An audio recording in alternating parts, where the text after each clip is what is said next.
All militarily occupied people have a right to resist their occupation, even militarily.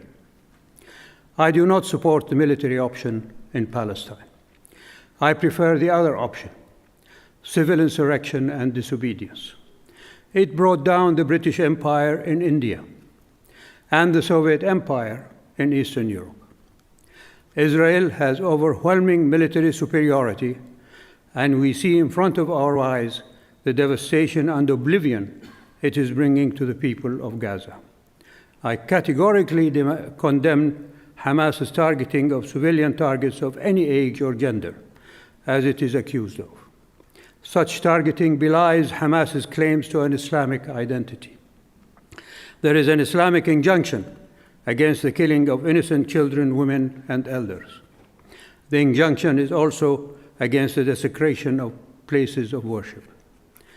I also condemn Hamas's gifting the higher moral ground to an Israeli government that is universally shunned, even by half of the Israeli public, as fascist, miscreant, and abhorrent.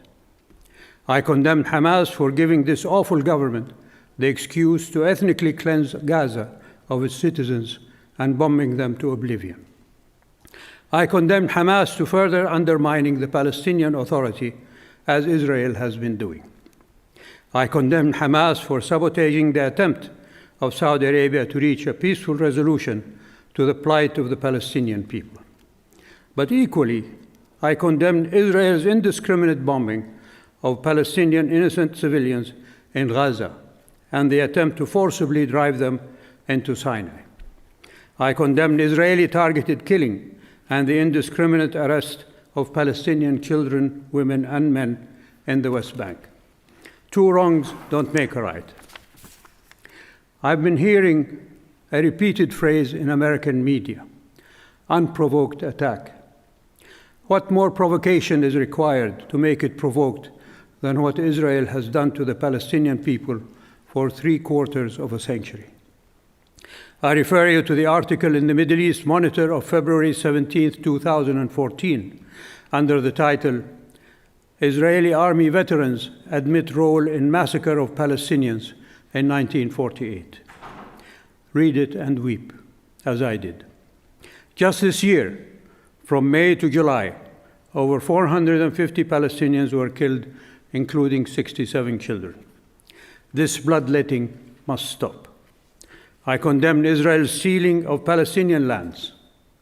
I condemn Israeli colonists for rampaging through houses of worship in the Al-Aqsa Mosque in Jerusalem. I condemn Israel for destroying Palestinian homes and olive orchards. I condemn Israel for incarcerating Palestinian women, children, and men in concentration camps without recourse to due process. I condemn Israel's targeted killings and assassinations of Palestinians. I condemn Israel for funneling guttery money to Hamas, the terrorist group as defined by Israel. I condemn Western politicians for shedding tears when Israelis are killed by Palestinians, but refuse to even express sorrow when Israelis kill Palestinians. There are no heroes in these conflicts, only victims.